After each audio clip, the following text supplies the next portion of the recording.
दोस्तों આગળ વધીએ પહેલાં સબસ્ક્રાઇબ બટન જરૂરથી દબાવો અને હા બેલ બટન પણ દબાવો જેથી દરેક વિડીયો જલ્દી મળી શકે.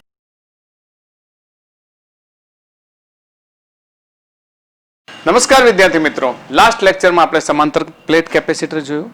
આ સમાંતર પ્લેટ કેપેસિટરમાં ડાઇલેક્ટ્રિકને ભરી અને જે પણ પ્રકારે કેપેસિટન્સમાં ફેરફાર થાય એ કેપેસિટન્સમાં ફેરફાર કેટલું ડાઇલેક્ટ્રિક ચોક્કસ વિસ્તારમાં, પૂરા વિસ્તારમાં, ડાઇલેક્ટ્રિકના સંદર્ભમાં અલગ અલગ ડાઇલેક્ટ્રિક મૂકવા, આ બધી જ બાબતોને લઈને આપણે સૂત્રો પણ જોયા અને એના એક્ઝામ્પલ પણ જોયા. હજુ સમાંતર પ્લેટ કેપેસિટરને થોડાક એક્સ્ટ્રા લેવલે સમજીએ, એક્સ્ટ્રા ઓર્ડિનરી લેવલે. તો આજથી આપણે શરૂઆત કરીએ સમાંતર પ્લેટ કેપેસિટરના વિવિધ સૂત્રોને સમજીએ અને એમાં થતી ઘટનાઓ, ઉર્જા, દબાણ છે, કરવું પડતું કાર્ય, આ બધી જ બાબતોની ચર્ચા કરીએ. તો શરૂઆત કરીએ આપણે ગોલીય કેપેસિટરથી. યસ, ગોલીય કેપેસિટર. ગોલીય કેપેસિટર એટલે આપણે વિચારી લઈએ કે બે ગોળીય કવચ છે, સમાંતર જ છે. જો દરેક જગ્યાએ શું છે? સમાંતર છે. સમાંતર છે ને, તો બે જુદી જુદી ત્રિજ્યા ધરાવતા સમકેન્દ્રીય ગોળાઓ છે અને બહારના ગોળાને શું કરવામાં આવે છે? અર્થિંગ. તો કેપેસિટન્સને C = 4πε0 AB divided by B - A, જ્યાં A નાના ગોળાની ત્રિજ્યા અને B મોટા ગોળાની ત્રિજ્યા છે. હવે આને થોડુંક સમજી લઈએ. A નાના ગોળાની ત્રિજ્યા અને B મોટા ગોળાની. તો આપણે શરૂઆત કરી દઈએ કે નાના ગોળાની ત્રિજ્યાને લઈએ. ઓકે, આ કેન્દ્ર છે, કેન્દ્રથી આ નાના ગોળાની ત્રિજ્યાને A લઈએ, અહીંયાથી આટલી A લઈએ અને મોટા ગોળાની ત્રિજ્યાને આપણે લઈશું B લઈશું.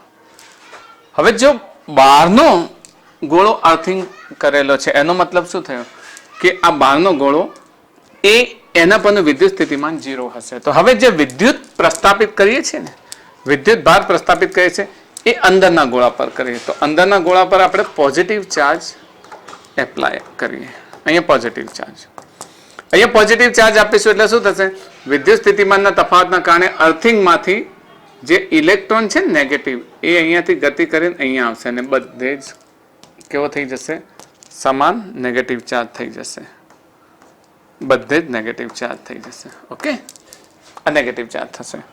છતાં પણ આ જો આ નેગેટિવ ચાર્જ ધરાવતા ગોળાનું વિદ્યુત સ્થિતિમાન જેને V- કહીએ એ હંમેશા કેવું રહેશે? 0. કેમ 0 રહેશે? મેં આગળ સમજાવ્યું છે, કોઈ પણ વાહકને અર્થિંગ કરવામાં આવે તો એનું વિદ્યુત સ્થિતિમાન કેવું થાય? 0 થાય. આગળ મેં સમજાવેલું છે તમને, યાદ છે ને? સમાંતર ગોળાઓમાં આગળના લેક્ચરમાં તમે જોશો. ને આના પરના વિદ્યુત સ્થિતિમાનને આપણે V+ કહીએ, જેને આપણે V પણ કહીશું ઇન ફ્યુચર.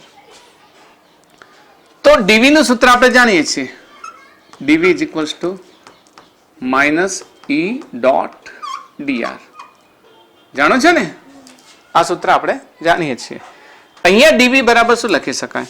અહીંયા જો મારે dV લખવું છે તો dV બરાબર શું લખીશ? V+ - V- લખીશ. પણ અહીંયા V+ ને આપણે શું લઈશું? V - V, આ 0 એટલે dV ને પછી આપણે શું લઈએ? V. તો જો હું V લઉં તો આ dV નું શું થશે? ઇન્ટિગ્રેશન થશે. ક્યાંથી ક્યાં સુધી? તો 0 થી V સુધી. તો એનું ઇન્ટિગ્રેશન કહીશું, એનો મતલબ શું થયો? Integration of -E.dr. આનું લઈશું.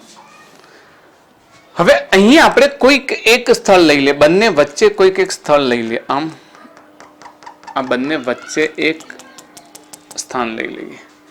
આ સ્થાનને અહીંયાથી આપણે કેટલો લઈ લઈએ? R લઈએ. કેપેસિટરના વચ્ચે લઈ લઈએ. તો E બરાબર સૂત્ર આપણી પાસે છે, યાદ છે ને? શું થશે? KQ/R². E બરાબર KQ/R². વિદ્યુત ભારથી ચોક્કસ અંતર, આ બધા જ વિદ્યુત ભારને આપણે સેન્ટરમાં લઈ લઈએ તો એ વિદ્યુત ભાર V છે. તો અહીંયા એની કિંમત મૂકીએ તો V = આને જરા નજીક લઈએ એટલે જગ્યા ઓછી રોકાય. V = -12 લઈ લઈએ. E ની જગ્યાએ શું લઈશું? KQ/R² × dr. તો V = ચલો -KQ ક્યાં આવી ગયો? બહાર આવી ગયો. 1/R² નું કેટલું થશે? 1/R ઓકે, અહીંયા લિમિટ ક્યાંથી લઈશું? તો જો અહીંયા લોઅર લિમિટ કેટલી લઈએ? a, અને અપર લિમિટ કેટલી લઈએ? b. તો લોઅર લિમિટ કેટલી લઈશું? a, અપર લિમિટ લઈશું b. તો અહીંયા a અને b. ઈઝી સૂત્ર છે. તો v બરાબર માઇનસ kq, ને અહીંયા શું થશે? 1 upon upper limit b minus 1 upon lower limit a. આને સૂત્રને સાથે લઈ લો. તો v બરાબર માઇનસ kq, નીચે ગુણાકાર ઉપર ક્રોસ ગુણાકાર, તો શું થશે? નીચે ab ઉપર a માઇનસ b. આ માઇનસ ને અંદર લઈ લો તો શું થશે? આ માઇનસ ને અંદર લઈ લો તો b માઇનસ a થઈ જશે. તો v બરાબર kq, અહીંયા આગળ શું થશે? b minus a upon ab. Is that clear? આપણે c શોધવું છે. ચલો, આ કેપેસિટરનું કેપેસિટન્સ c હોય તો કેપેસિટન્સ c બરાબર શું થશે? q ઇન્ટુ v થશે, અથવા q by v. Sorry, c બરાબર q બાય v થશે ને? q by v. તો c બરાબર q ની કિંમત એમને એમ રાખીએ, v ની આ કિંમત અહીંયા મૂકી દઈએ, તો નીચે શું થશે? kq ઉપર નીચે b માઇનસ a, અને છેદનો છેદ એ બે ક્યાં લઈ લઈએ? ઉપર લઈ લઈએ. q q cancel. તો c બરાબર k ની જગ્યાએ 1/4πε0 લખી શકાય. તો 1 ના છેદમાં 4πε0 ઉપર આવશે. તો શું થશે? 4πε0 ab divided by b minus a. તો આ રીતે આપણે આ સૂત્રને સાબિત કરી શકીએ. This is our answer. Okay, તો જી એડવાન્સમાં જ્યારે પૂછે ને આની સાબિતી, તો JEE વાળા આ રીતે સાબિતી આપે. નીટ વાળાને આટલું બધું યાદ રાખવાનું જરૂર નહીં, તમે ફક્ત ફોર્મ્યુલા યાદ રાખો. અને ધારો કે તમારે ક્યાંય જરૂર પડે તો એકદમ ઈઝી સાબિતી, આટલા બધા મેથેમેટિકલ સ્ટેપ યાદ ન રાખતા.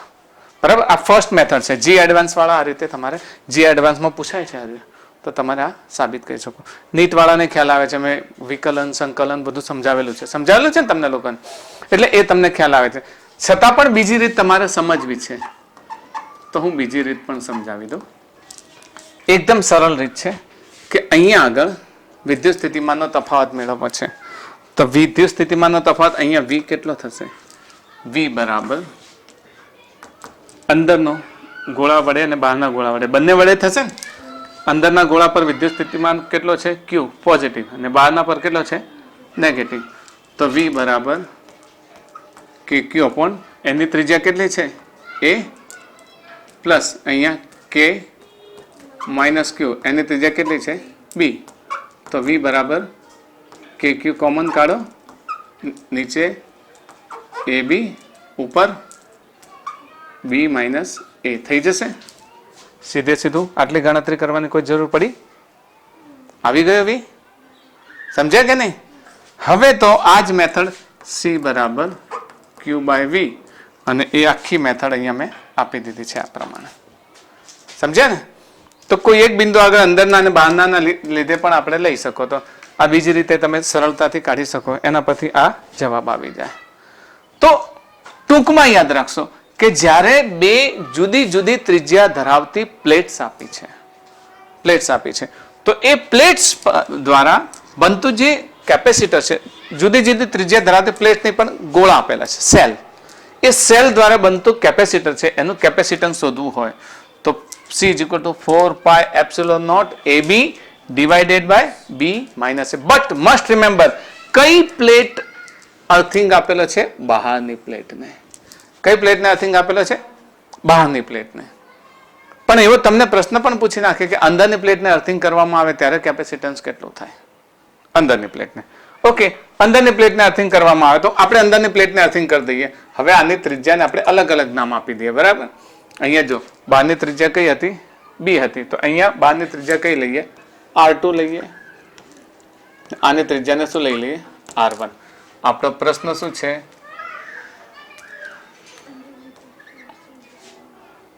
અંદરના ગોળાને અર્થિંગ જોડતા. ઓકે, કેપેસિટન્સ સી કેટલો થાય? તો R1 અંદરની ત્રિજ્યા, R2 બહારની ત્રિજ્યા, અને અંદરના ગોળાને જોડીએ તો હવે આપણે જે વિદ્યુત ભાર આપવાનો છે કોને આપીશું? આપણે પ્રસ્થાપિત કહીએ ને એ જોડેલો ન હોવો જોઈએ. એ પ્લેટ, આ પ્લેટ ગણો, આ વન ટાઈપ ઓફ પ્લેટ જ છે, ગોળો છે, સમાંતર છે, પણ કેપેસિટર હંમેશા કેવું રહેશે? સમાંતર જ રહેશે. તો આના પર પ્રસ્થાપિત કરીશું પોઝિટિવ, એટલે અંદર કેવો થઈ જશે?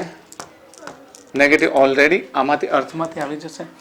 અર્થમાંથી આવી જશે ત્યારે અંદરના અને બહારના ગોળા માટે તો સંપૂર્ણ આ જે સિસ્ટમ છે એનું કેપેસિટન્સ તો આપણે હમણાં જોયું. કેટલું થયું? 4πε0 AB B - A. તો એક તો આ મળી ગયું, પણ એક વધારાનું કેપેસિટર અંદરના એક સિંગલ ગોળાનું મળશે. કેટલું? 4πε0 R2 મળશે. એની અંદર રહે છે ને એટલે. હવે સીધી વાત છે કે આમાંથી કોમન નીકળે. શું નીકળશે? 4πε0 R2 કોમન નીકળશે, અને અહીંયા શું રહેશે? R1 R2 minus R1 plus 1. Okay, so C is equals to 4πε0 R2. તો આપણે R2 કોમન નીકાળીએ તો હવે અહીંયા જો લસા લઈએ તો R1 ને આની સાથે ગુણાશે તો plus R2 minus R1 divided by R2 minus R1. તો કેન્સલ શું થશે? R1 કેન્સલ થશે. તો C is equals to 4πε0 R2 into R2 નો square divided by R2 minus R1. તો આ થઈ ગયો આપણો જવાબ. અહીંયા યાદ કઈ રીતે રાખશો? યાદ એ રીતે રાખશો કે જ્યારે અંદરના ગોળાને સમજજો, ખાસ કહું છું, જ્યારે અંદરના ગોળા, ચલો હું ફરીથી બનાવું છું કેપેસિટર. આ એક બહારનો ગોળો છે ને આ એક અંદરનો ગોળો છે. હું એમ કરું કે અંદરના ગોળાને શું કરી દઉં? આ પ્રમાણે ગ્રાઉન્ડિંગ કરી દઉં. હવે ત્રિજ્યા યાદ રાખીએ. ચલો, અહીંયાની A છે ને અહીંયાની શું છે? B છે. તો હવે આના પરથી મારે કેપેસિટન્સ લખવું છે. C is equals to તો 4πε0 બહારનો જે ગોળો છે ને એના ત્રિજ્યાનો વર્ગ, નીચે તફાવત કયો? B minus A. Same thing. સમજ પડે છે ને? અહીંયા જો બહારનો ગોળો કયો છે? R2. તો R2 નો વર્ગ ને નીચે R2 minus R1. Is that clear? યાદ રહેશે ને તમને લોકોને? તો આ પ્રમાણે તમે આને યાદ રાખશો કે જો અંદરના ગોળાને અર્થિંગ કરવામાં આવે તો મોટી ત્રિજ્યાનો વર્ગ, અને બહારના ગોળાને અર્થિંગ કરવામાં આવે તો વર્ગ થાય ની બંને ત્રિજ્યાનો શું થશે? ગુણાકાર થશે. Is that clear? બંને ત્રિજ્યાનો શું થશે? ગુણાકાર. A અને B નો ગુણાકાર. જ્યારે અંદરની ત્રિજ્યાને લેવામાં આવે તો મોટી ત્રિજ્યાનો શું થશે? વર્ગ થશે. આ રીતે સૂત્રને યાદ રાખશો, કારણ કે આ બધા ઘણા બધા સૂત્રો છે. હું જ્યારે કેપેસિટરનો દાખલા કરાવીશ ને એટલે આ સૂત્રો તમને ડાયરેક્ટ યાદ અપાઈશ. એટલે એની સાબિતી હું એ માટે સમજાવું છું કે ક્યાંથી આવે એવો પ્રશ્ન ના થાય કે આ સૂત્ર કઈ રીતે આવ્યું. ઓકે, તો નેક્સ્ટ આપણો છે નળાકાર કેપેસિટર માટે કેપેસિટન્સ. આ સૂત્રને તમે યાદ રાખશો. ધારો કે નળાકાર છે, બરાબર? નળાકારમાં B મોટા પોલો નળાકાર છે એટલે B એની મોટી ત્રિજ્યા છે, A એની કેવી છે? નાની ત્રિજ્યા છે, અને L એની ઊંચાઈ છે. આ L એની ઊંચાઈ છે. ઓકે, તો આવા નળાકાર માટે ગ્રાઉન્ડિંગ એને આના બહારના ભાગને આપણે શું કરી દઈએ? ગ્રાઉન્ડિંગ કરી દઈએ. બહારના નળાકારને અર્થિંગ કરવામાં આવે તો ત્યારે આવા એક નાના પ્રશ્નો પૂછે ને ત્યારે મુશ્કેલી સર્જાય છે. તો બહારના નળાકારને અર્થિંગ કરવામાં આવે ત્યારે અંદરના નળાકાર પર વિદ્યુતભાર પ્રસ્થાપિત કરતા અહીંયા નેગેટિવ ચાર્જ જમા થાય ત્યારે C is equals to 2πε0 L divided by ln B upon A. યાદ રાખશો, C is equals to 2πε0 L divided by ln. ln એટલે નેચરલ લોગ. નેચરલ લોગ તમને ખબર હશે, મેં સમજાવેલું છે. B upon A. આને યાદ રાખશો, જ્યારે પણ જરૂર પડશે ત્યારે આનો આપણે ઉપયોગ કરીશું. ઓકે, નેક્સ્ટ છે કેપેસિટરની બે પ્લેટ વચ્ચે લાગતું બળ. મિત્રો બળ ક્યારે લાગે? અહીંયા આપણે સમજીએ તો એક કેપેસિટરની પ્લેટ કેવી છે? પોઝિટિવ છે, ને બીજી કેપેસિટરની પ્લેટ કેવી છે? નેગેટિવ છે. તો વિદ્યુત ક્ષેત્ર તો ઉત્પન્ન થાય ને. ઈ આપણે મેળવ્યું છે. ઈ બરાબર કેટલું થાય? સિગ્મા અપોન 2 એપ્સિલોન નોટ કે એપ્સિલોન નોટ સિગ્મા અપોન 2 એક પ્લેટ દ્વારા. એક પ્લેટ બીજી પ્લેટ પર લગાડે ત્યારે વિદ્યુત ક્ષેત્રનું સૂત્ર શું થાય? E is equal to sigma upon 2 epsilon naught. હવે બળનું સૂત્ર અહીંયાથી કેટલા અંતરે છે? બીજી પ્લેટ કેટલા અંતરે છે? અહીંયાથી આપણે માની લો કેટલા અંતરે છે? d અંતરે છે. તો વિદ્યુત બળ એકદમ ઈઝી મળી જાય. વિદ્યુત બળ F બરાબર શું થાય? E into D. યાદ છે ને? અથવા F બરાબર આપણે શું લઈએ? QE. સોરી, F બરાબર શું લઈએ? QE થાય. યાદ છે? F બરાબર વિદ્યુત સ્થિતિમાનનું સૂત્ર લીધું હતું ને, E બરાબર F અપોન Q લીધું તો F બરાબર શું થશે? QE. સ્થિત વિદ્યુત શાસ્ત્ર જ ચાલે છે, હજી બદલાયું નથી. બરાબર, ફર્સ્ટ ચેપ્ટરમાં આપણે આ લીધું તો. એકમ વિદ્યુત ભાર દીઠ લાગતા બળને વિદ્યુત ક્ષેત્ર કહે છે. તો F બરાબર EQ લેતા હતા આપણે. તો E આપણી પાસે છે Q into sigma divided by 2 epsilon naught. હજુ સિગ્માની જગ્યાએ તમે Q અપોન A લખી શકો ને. સિગ્મા બરાબર શું લખી શકો? Q upon A. તો Q અપોન 2 એપ્સિલોન નોટ ને આની જગ્યાએ Q અને અહીંયા A. તો શું થશે? Q square upon 2 epsilon naught A. તો આ શું થયું? બળ. તો કેપેસિટરની એક પ્લેટ બીજી પ્લેટ પર બળ લગાડે.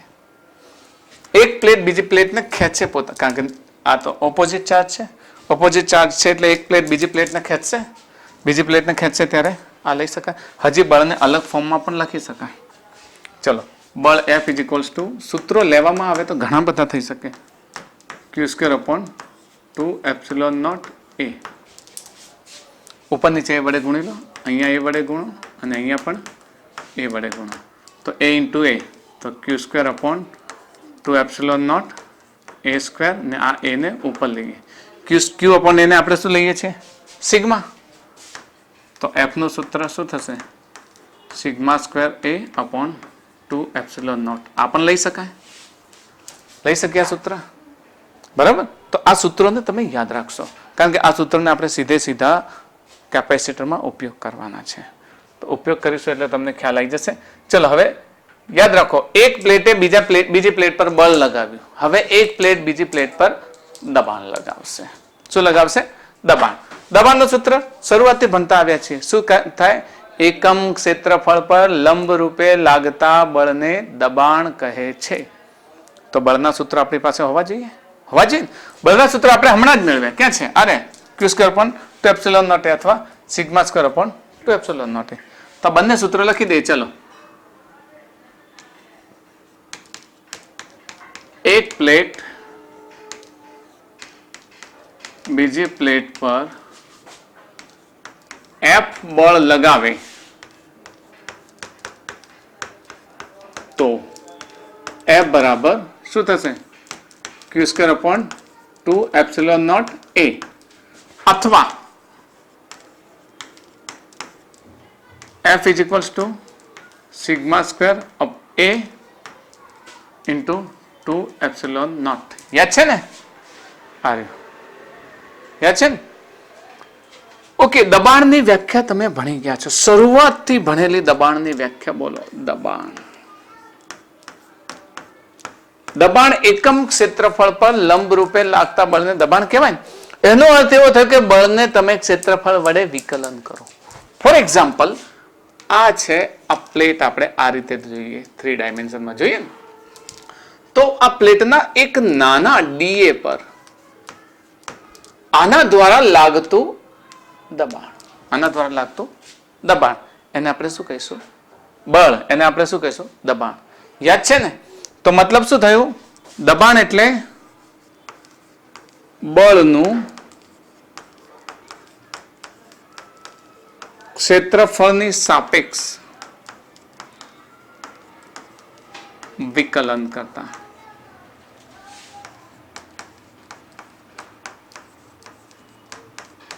દબાણ મળે. આ કઈ નવી વાત નથી યાર, આપણે આ સમજી ગયા છે કે df upon da is equals to p. યાદ છે ને? df upon da is equal to p. બળનું ક્ષેત્રફળની સાપેક્ષ વિકલન આપણને શું આપે છે? દબાણ. તો p is equals to df upon da. df કેટલું? d upon da અને f કેટલું છે?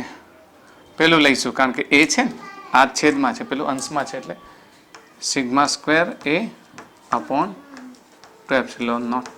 ઓકે, અહીંયા લઈ લઈએ. તો દબાણ p બરાબર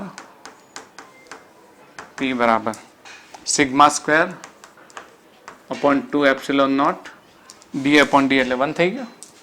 તો દબાણ p નું સૂત્ર આપણને મળી ગયું. કયું? Sigma square upon 2 epsilon not.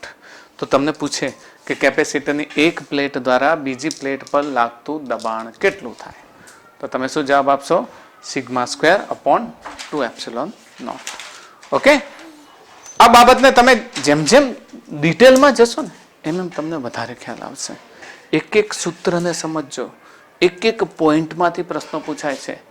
એક એક ખૂણેથી પ્રશ્નો પૂછાય છે જે તમારી એનસીઆરટીની બુકમાં ઉલ્લેખ ઘણા નથી કરેલા નથી. બળના સૂત્રો, દબાણના સૂત્ર બધા નથી કરેલા, છતાંય પૂછે કારણ કે તમારી અંદર મેકેનિક્સનું જ્ઞાન છે એવું જાણે.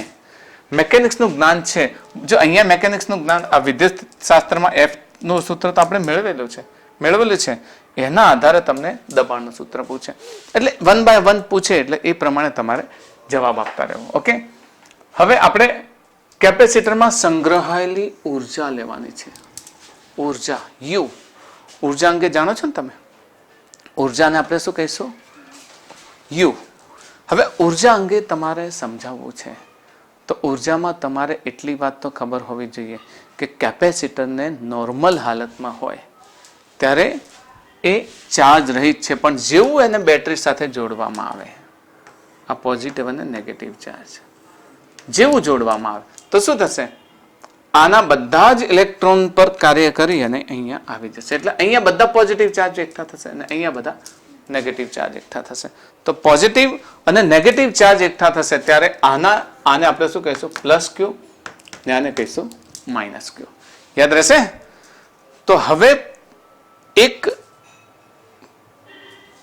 સૂત્ર, કાર્યનું સૂત્ર યાદ છે ને? ઉર્જા એટલે શું છે? જો તો મિત્રો અહીંયા આપણે એક સૂત્ર જોયું. કયું? પ્લેટ પર લાગતું દબાણ. અને બીજું સૂત્ર જોયું આપણે બળનું સૂત્ર જોયું ને? તો આ બંનેને લઈને એક દાખલો છે કે સમાંતર પ્લેટ કેપેસિટરની પ્લેટનું ક્ષેત્રફળ a છે અને તેમની વચ્ચેનું અંતર d છે. મતલબ કે આ સમાંતર પ્લેટ કેપેસિટર છે. ધારો કે એક પ્લેટ અને આ બીજી પ્લેટ. ઓકે, ક્ષેત્રફળ મેં તમને પહેલા સમજાવ્યું છે કે આમ દેખાય છે, આમ એકચ્યુઅલી એનું ક્ષેત્રફળ છે. તો હવે તેની એક પ્લેટને 3D અંતરે લઈ જવું છે. આ પહેલા શરૂઆતમાં ઇનિશિયલી યાદ રાખજો, અહીંયા શરૂઆતનું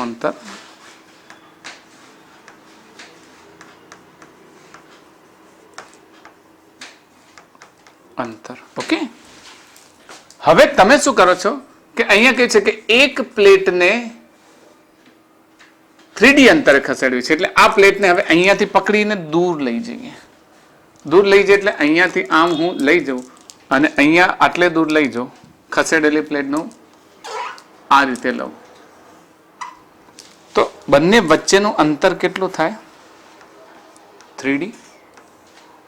ઓકે, આ પ્લેટને આટલે લઈ તો ખસેડી કેટલી? 2D જેટલી ખસેડી. તો આ વાસ્તવમાં શું થયું? સ્થાનાંતર થયું. સ્થાનાંતર થયું. હવે આ છે પોઝિટિવ ક્યુ, નેગેટિવ ક્યુ. આ પોઝિટિવ પ્લેટ છે, આ નેગેટિવ પ્લેટ છે. પોઝિટિવ પ્લેટ નેગેટિવ પ્લેટ પર જે બળ લગાડે એ બળનું સૂત્ર આપણી પાસે છે. બોલો શું થશે? ક્યુ સ્ક્વેર અપોન કેટલા થશે? 2 epsilon naught a. 2 epsilon naught a. અને સ્થાનાંતર કેટલું છે? 2D. તો કાર્ય બરાબર શું થાય? W is equals to F into D થશે ને, એફ હા Q square upon 2 epsilon naught એ અને ડી 2d 2 કેન્સલ થશે, 2d જ છે ને. ખસેડી કેટલી, સ્થાનાંતર કેટલું કર્યું, કુલ નથી લેવાનું, કેપેસિટન્સ નથી, તમે આને કેટલી ખસેડો છો સ્થાનાંતર, 2d જેટલું. તો શું થશે, Q square D upon epsilon naught એ.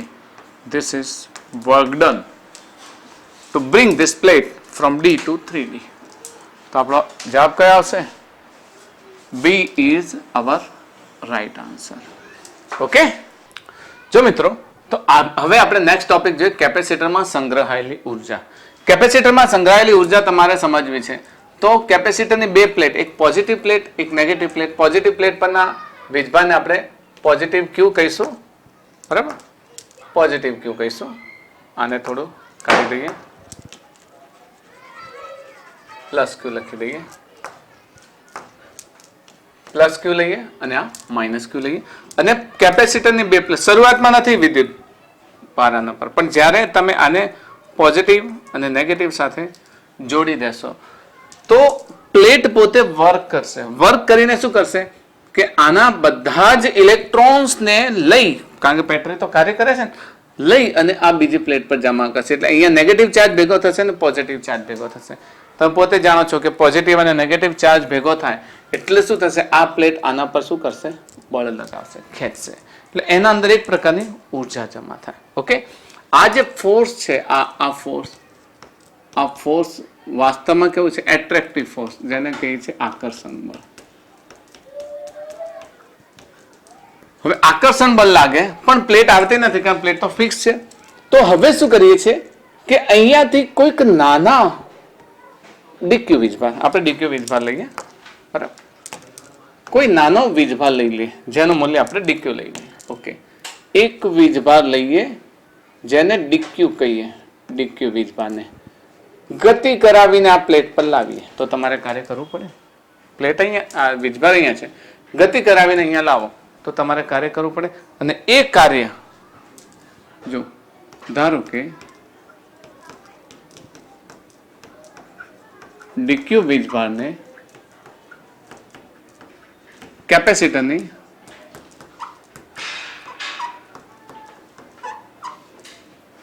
ઋણ પ્લેટ પરથી ધન પ્લેટ પર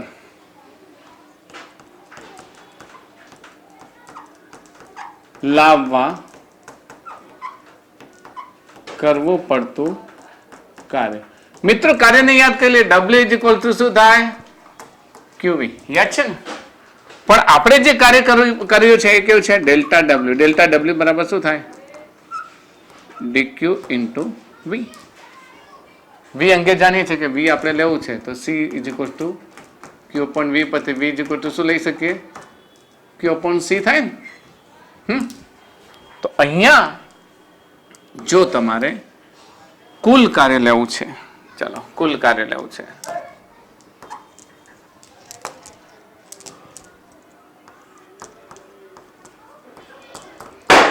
કુલ કાર્ય W હોય તો W is equal two dW. ચલો તો શું થશે, dq ઇન્ટુ V ની જગ્યાએ શું લખી શકો, Q અપોન C. શું લખી શકો, Q અપોન C. ઓકે, આને સ્મોલ q લઈએ કારણ કે પછી તમને એવું લાગે તો આપણે આને સ્મોલ q તરીકે લઈએ. Okay,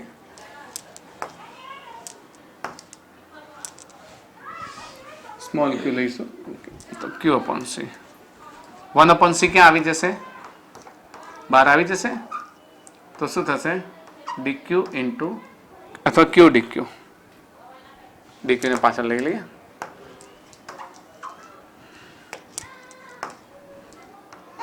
q into dq. Limit લઈ લઈએ, ચલો અહીંયા dw લઈએ તો અહીંયા લિમિટ કેટલી લઈએ, હવે અહીંયા w થઈ જશે. સમજીએ ફરીથી, w is equals two 1 upon c એમ. અહીંયા લિમિટ લઈએ, q ક્યુ શરૂઆતમાં 0 હતો, પછી ક્યુ વીજભાર થાય છે. ક્યાં સુધી? ક્યુ વીજભાર. તો 0 થી ક્યુ વીજભાર થાય છે. તો ક્યુ નું શું થશે? x નું x²/2 થાય. તો ક્યુ નું શું થશે? સંકલન q²/2 અહીંયા 0 થી ક્યુ વીજભાર માટે. તો w હવે q²/2c. તો w 1/2 q²/c. આ આપણું સંગ્રહિત ઉર્જાનું જે ઉર્જા આવે, જે કાર્ય કર્યું આપણે, એ કાર્ય કેપેસિટરમાં કેવી રીતે સંગ્રહ થાય? ઉર્જા સ્વરૂપ. હવે સમજાવ તમને મગજમાં એવું લાગતું હશે કે સર આ ડીક્યુ તમે અહીંયાથી અહીંયા કેવી રીતે લાવે? તો આપણે જે કાર્ય કરીએ છીએ એ વાસ્તવમાં બેટરી દ્વારા થાય છે. શું થાય છે? બેટરી દ્વારા થાય છે. તો આના ઇલેક્ટ્રોનને પકડી અને અહીંયાથી અહીંયા લાયા એટલે બેટરી દ્વારા કાર્ય થયું ને એ કાર્ય એમાં ઉર્જા સ્વરૂપે સંગ્રહાય. તો એ ઉર્જાનું સૂત્ર આપણે U શું લઈશું? q²/2c લો અથવા 1/2 q²/c જે પ્રમાણે લઈ શકીએ એ પ્રમાણે આપણે આવી જાય. યાદ રહેશે તમને? એકદમ સિમ્પલ છે આનું સંકલન, કઈ વધારે મોટી વાત છે નહીં.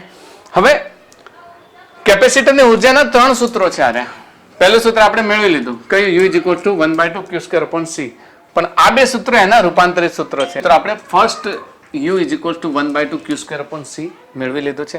હવે આ બે સૂત્ર મેળવવા છે તો આપણે સીધે આ સૂત્રને કામે લગાડીએ. c શું થાય? q/b. બરાબર. તો અહીંયા જો આપણે qv માં લેવું છે તો જ્યાં c છે એની જગ્યાએ qv મૂકી દઈએ અથવા q ની જગ્યાએ cv. આ સૂત્ર સાબિત કરવું છે. ચલો તો આ સૂત્ર સાબિત કરવા માટે અને ઓકે, u 1/2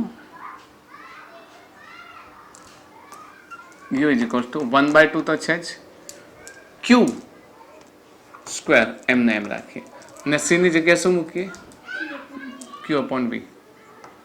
તો q/v. v ક્યાં જશે? ઉપર જશે. તો 1/2 આ q² કેન્સલ થશે, v ઉપર જશે એટલે qv. આ qv વાળું સૂત્ર કયું થઈ ગયું? આ થઈ ગયું.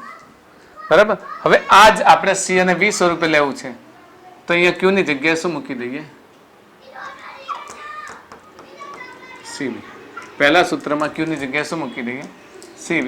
તો આ સૂત્રને યાદ રાખો, અહીંયાથી લઈએ. u 1/2 q² ની જગ્યાએ c²v²/c. તો u એક પાવર જતો રહેશે તો 1/2 cv² અને 1/2 cv² આપણું આ બીજું સૂત્ર આવી ગયું. બરાબર.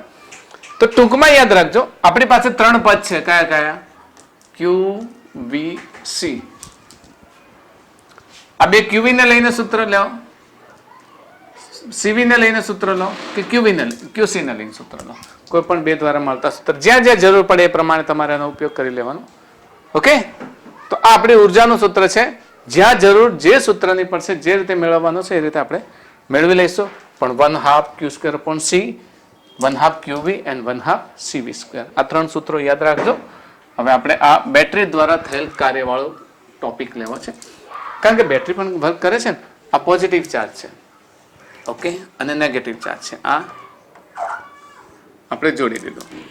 તો અહીં આના પર બધો જ પોઝિટિવ ચાર્જ જમા થાય છે, આના પર બધો જ નેગેટિવ ચાર્જ. વાસ્તવમાં શું થાય છે કે શરૂઆતમાં પ્લેટ કેવી છે?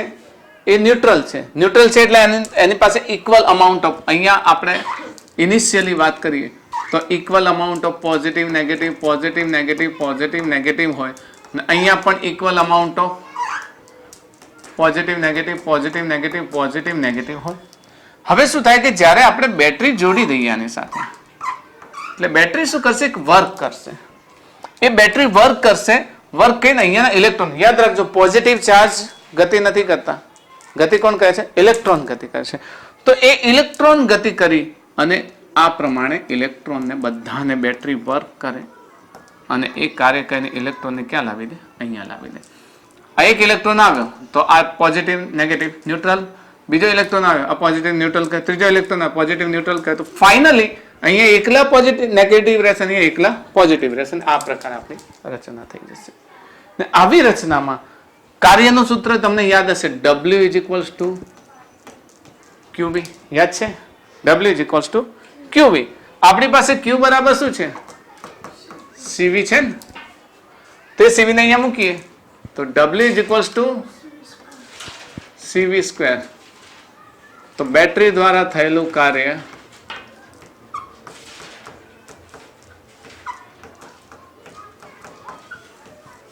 W is equal two CV square છે. આ જોઈને તમને આનું સૂત્ર યાદ આવે છે, 1/2 CV સ્ક્વેર. 1/2 CV સ્ક્વેર સૂત્ર યાદ આવે છે. બેટરીમાં સંગ્રહાયેલી ઉર્જા, બેટરીએ કાર્ય કેટલું કર્યું, W is equal two CV square. જમા કેટલી થઈ, 1/2 CV સ્ક્વેર. તો બીજી ક્યાં ગઈ, બીજી ઉર્જા ક્યાં ગઈ? ઉર્જા સંરક્ષણના નિયમ મુજબ જેટલી ઉર્જા આપવામાં આવે એટલી ઉર્જા એના અંદર શું થવી જોઈએ, સ્ટોર થવી જોઈએ. તો આપણી પાસે તો 1/2 CV સ્ક્વેર આપણે કાર્ય કર્યું, પણ આપણી ઉર્જા કેટલી સંગ્રહ થઈ, સોરી આપણે કાર્ય કેટલું કર્યું, CV સ્ક્વેર. ઉર્જા કેટલી જમા થઈ, 1/2 CV સ્ક્વેર. તો આ થયું કઈ રીતે? તો યાદ રાખો, કરેલ કાર્ય જેને આપણે શું કહીશું, W બરાબર ઉર્જા. આ કઈ ઉર્જા, સંગ્રહ પામેલ ઉર્જા. આપણે એને સંગ્રહ પામેલ ઉર્જા લખીશું.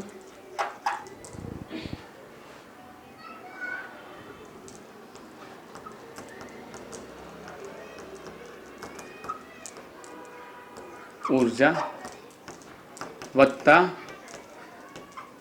વ્યય થયેલ ઉર્જા. ઓકે, કરેલું કાર્ય કેટલું છે, CV સ્ક્વેર. સંગ્રહ પામેલ ઉર્જા 1/2 CV સ્ક્વેર. વ્યય થયેલ ઉર્જા, તો વ્યય થયેલ ઉર્જા કઈ,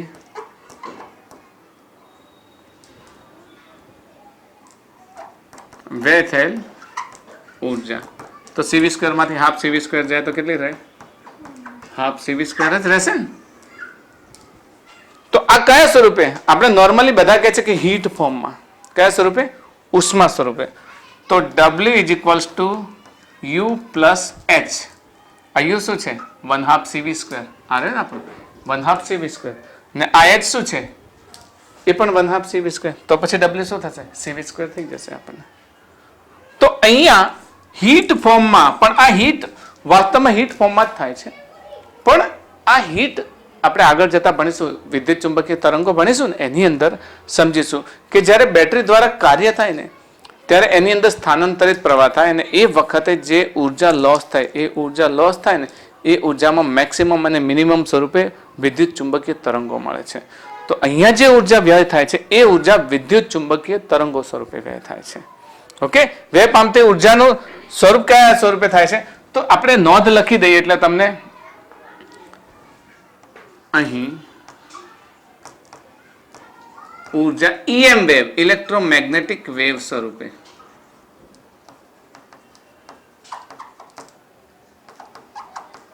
વ્યય પામે છે.